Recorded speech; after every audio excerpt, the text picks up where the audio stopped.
Wall, godown wall, boundary wall, garden kerbing, precast compound wall ఉత్పత్తులను తయారు చేసే మొట్టమొదటి పరిశ్రమ. మంచి నాణ్యత గల ముడి పదార్థం అద్భుతమైన ఉత్పత్తి నాణ్యతను నిర్ధారిస్తుంది. కాబట్టి మేము దానిపై రాజీపడము. మా వద్దకు తెచ్చే ఇసుక నాణ్యతగా లేకున్నా దాన్ని అంగీకరించము. ముడి సరుకు నాణ్యతను తనిఖీ చేయడానికి మేము నిపుణుల బృందం మరియు ఆధునిక పరీక్ష సౌకర్యాలతో కూడిన సుసంపన్నమైన ల్యాబ్ ని కలిగి ఉన్నాము. మేము వాస్తవానికి ఇక్కడ ప్రీకాస్ట్ ని కాదు, ప్రీ స్ట్రెస్ ని తయారు చేస్తాము.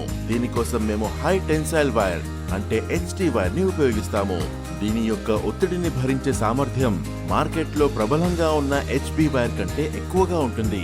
ఈ విధంగా మేము మా ఉత్పత్తిని మాత్రమే కాకుండా నమ్మకాన్ని కూడా బలోపేతం చేస్తాము. తిరుపతి ప్రీ స్ట్రెస్ సాధారణ ఇటుక మోటార్ గోడ కంటే మెరుగైన ఎంపిక. దీని బలం సాధారణ గోడ కంటే ఎక్కువ.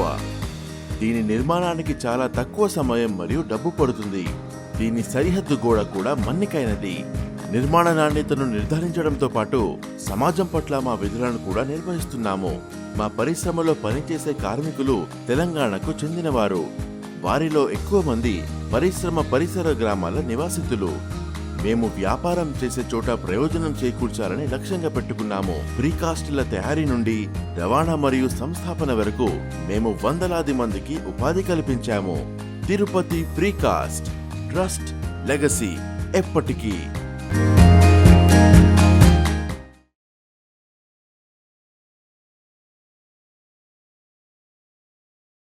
NITV తెలుగు న్యూస్ కి స్వాగతం. మోదీ పాలన, చంద్రబాబు కూటమితో ఆంధ్రప్రదేశ్కు భవిష్యత్తు లేదని ఆంధ్రులు ఇప్పుడిప్పుడే గ్రహిస్తున్నారని రాష్ట్రీయ ప్రజా కాంగ్రెస్ RPC ప్రధాన కార్యాలయంలో జరిగిన పార్టీ వారాంతపు సమావేశంలో RPC వ్యవస్థాపక అధ్యక్షులు మేడ శ్రీనివాస్ ఆవేదన వ్యక్తం చేశారు. ఆంధ్ర రాష్ట్రంలో విప్లవాత్మక చైతన్యంతో మహోన్నతమైన రాజకీయ ప్రక్షాళన జరగాలి. లేకుంటే కార్పొరేట్ రాజకీయ పాలకుల దోపిడీ, అఘాయిత్యాలతోనే మన రాష్ట్రం నిత్యం ఆకలి దారిద్ర్యంతో జీవితాలు తెల్లారిపోతున్నాయని గమనించాలి. ఆంధ్రుల సంపదను ఆంధ్రులకే అరకూర పంచుతూ గొప్ప పాలకుల వలె కీర్తింపబడుతుండడం ఆంధ్రుల దురదృష్టం కాదా? మేధావుల సంపదగా పేరుగాంచిన ఆంధ్రప్రదేశ్లో నేడు మేధావులు సంచరించడమే అందుకు కారణం.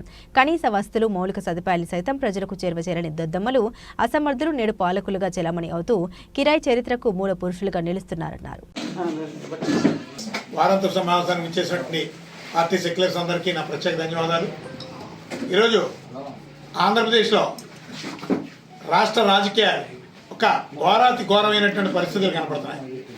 ఈరోజు అప్పుకి నిధులకి తేడా తెలియనటువంటి విధంగా కొన్ని కార్పొరేట్ కథనాలు ప్రజల్ని మోసం చేస్తున్నాయి.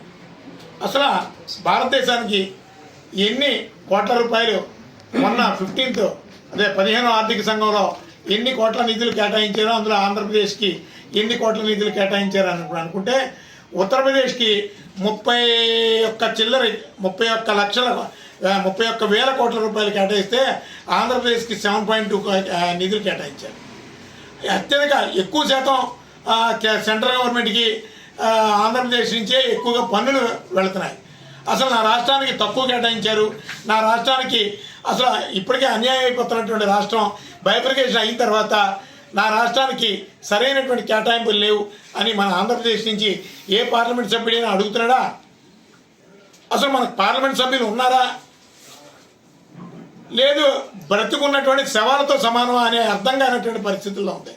పార్లమెంట్లో ఆంధ్రప్రదేశ్ కోసం అడగాల్సినటువంటి ఏది అడగకుండా మీరు మోడీ గారు వస్తున్నప్పుడు మోడీ గారు మంచి సూట్ వేసుకున్నారు, మోడీ గారు నేనంటే చాలా ఇష్టం, ఆంధ్ర అంటే ఆయనకి చాలా ఇష్టం, ఆంధ్రులు అంటే పడి చచ్చిపోతాడు, ఇవి ఆయన పక్కనకు చేరి భజన చేస్తారు.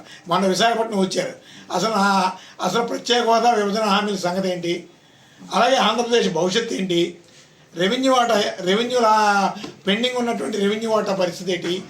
అలాగే స్టీల్ ప్లాంట్ ప్రైవేటైజేషన్ ఉందా, ప్రభుత్వపరమైన అనేది క్లారిటీ లేదు. ఈ ఎంపీలు మాత్రం ప్రైవేటైజేషన్ లేదు, మోడీ గారు చాలా హ్యాపీగా నవ్వుతూ వెళ్ళిపోయాడు, నవ్వుతూ వెళ్ళిపోతే ప్రభుత్వపరం అయిపోయిందన్న.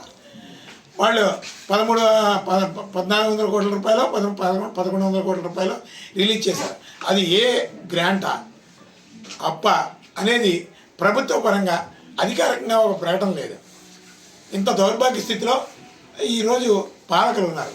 ఇంకా సిగ్గుపడాల్సినటువంటి విషయం ఏంటంటే కొన్ని కార్పొరేట్ పత్రికలు అసలు ప్రభుత్వానికి భజన చేస్తున్నాయి. ప్రజలకి ఏం కావాలి, ఈ రాష్ట్రానికి ఏం కావాలి, ఈ రాష్ట్రంలో ఉన్నటువంటి ప్రధాన సమస్యలు ఏంటి, ఈ సమస్యల మీద గత ప్రభుత్వం కానీ ఈ ప్రభుత్వం కానీ ఏ విధమైనటువంటి ప్రయోజనాలు చేస్తలేదు. ఆంధ్ర రాష్ట్రానికి ఎంత ఘోరమైనటువంటి గడ్డి పరిస్థితులు ఉన్నాయి. ఇదిగో ఈ ఆంధ్ర రాష్ట్రం, ఈ జిల్లాలో ఈ సమస్య ఉంది, ఈ జిల్లాలో ఈ సమస్య ఉంది, భవిష్యత్తు ఈ విధమైనటువంటి ప్రమాదకర పరిస్థితుల్లో ఉంది. యువతకు ఉద్యోగ ఉపాధి అవకాశాలు లేవు. ఇక్కడ చదువుకున్నటువంటి బిడ్డలు ఆంధ్రప్రదేశ్లో బ్రతకడానికి అవకాశం లేదు. ఎక్కడికో వలసపోతున్నారు, ఇతర రాష్ట్రాలు వలసపోతున్నారు, ఇతర దేశాలు పోతున్నారు. ఇక్కడ నమ్మకం లేదు. ఇక్కడ సరైనటువంటి బెటర్ వైద్యం చేయించుకోవడానికి హైదరాబాద్ వెళ్ళిపోతున్నారు. ఆంధ్రప్రదేశ్లో సరైనటువంటి వైద్యం చేయించుకోవడానికి ఒక హాస్పిటల్ లేదు. ఇంత ఘోరమైనటువంటి దౌర్భాగ్య పరిస్థితుల్లో ఈరోజు పాలన ఆంధ్రప్రదేశ్లో ఉంది. కానీ ప్రభుత్వం ఒకటే చెప్తాం, ప్రభుత్వం కళ్ళు తెరవదు. అందుకని ప్రత్యామ్నాయ రాజకీయ నిర్మాణం ఆంధ్రప్రదేశ్కి అవసరం. అలాగే రాజకీయాలు ప్రక్షాళన జరగాలి. ఆంధ్రప్రదేశ్లో రాజకీయ ప్రక్షాళన జరగడానికి యువత, ఉద్యమకారులు, ఉద్యమ పార్టీలు, అలాగే విద్యార్థులు అందరూ ఒక వేదిక మీదకి వచ్చి ఈ ఆంధ్ర రాష్ట్రాన్ని కాపాడుకోవడానికి సమాయత్తం కావాలి.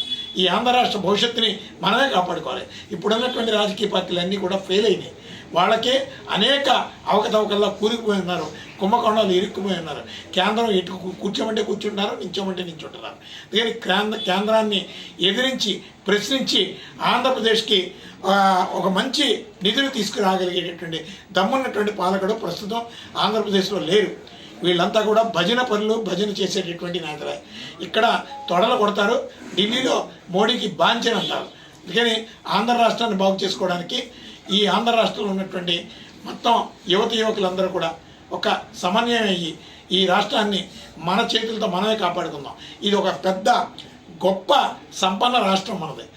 ఒక బంగారపు గని, సువర్ణ అవకాశాలు ఉన్నటువంటి రాష్ట్రం. ఈ రాష్ట్రం ఈరోజు అడుక్కు తినేటటువంటి పరిస్థితులకు వచ్చేసింది. తిండి లేకుండా, ఇంకా వీళ్ళ సిగ్గు లేకుండా 40 కోట్ల మంది దేశవ్యాప్తంగా నిరుద్యోగులు ఉన్నారని సిగ్గు లేకుండా చెప్పుకుంటున్నారు. ఈ ప్రభుత్వాల్లో 40 కోట్ల మంది ఉన్నారని బాధపడుతూ చెప్తున్నారా, లేదు మీ చేతగాన తనానికి ఆదర్శంగా చెప్పుకుంటున్నారా? కానీ నా రాష్ట్రానికి ఏం చేసాం? సుమారు 72 లక్షల కోట్ల రూపాయలు క్రూడ్ ఆయిల్, గ్యాస్ నిక్షేపాలు ఇక్కడ ఉన్నాయి. మీరేమో తప్పుడు నివేదికలతో 32 లక్షల కోట్ల రూపాయలు ఎంతో చెప్తున్నారు. సరే, అదైనా సరే నాది ఒక బంగారపు గని నా రాష్ట్రం. నువ్వు నా రాష్ట్రానికి ఏమిస్తున్నావు? నా రాష్ట్రం నుంచి పట్టుకుపోతున్నావు. వేల కట్టలేనటువంటి సంపద అన్ని రాష్ట్రాలకి రాజకీయ అవసరాల కోసం ఆంధ్రప్రదేశ్ నుంచి పట్టుకుపోతున్నారు. ఇక్కడి నుంచి పట్టుకుపోతుంటే ఇక్కడ చేతగాని దద్దమ్మల్లాగా ఇక్కడ ఉన్నటువంటి పార్లమెంట్ సభ్యులు నోరెళ్ళ పెట్టుకొని కూర్చుంటున్నారు. అందుకని ఇది ఇప్పుడున్నటువంటి ఏ రాజకీయ పార్టీ, ఈ కార్పొరేట్ రాజకీయ పార్టీల మూలంగా ఆంధ్రప్రదేశ్కి ఏ విధమైన మేలు జరగదు. మన రాష్ట్రాన్ని మనమే కాపాడుకుందాం. రాజకీయ ప్రక్షాళనకి ఆంధ్ర రాష్ట్ర వ్యాప్తంగా అందరూ కూడా సమాయత్తం కావాలి. భయం, బలహీనతలను పక్కన పెట్టేసి మన భవిష్యత్తు కోసం, రాష్ట్ర సంక్షేమం కోసం, మన బిడ్డల భవిష్యత్తు కోసం మనం అందరం కూడా ఒక వేదిక మీదకి వచ్చి జై ఆంధ్ర, సేవ్ ఆంధ్ర నినాదంతో మన రాష్ట్రాన్ని కాపాడుకుందామని రాష్ట్రీయ ప్రజా కాంగ్రెస్ పార్టీ నుంచి పిలుపునిస్తున్నాం.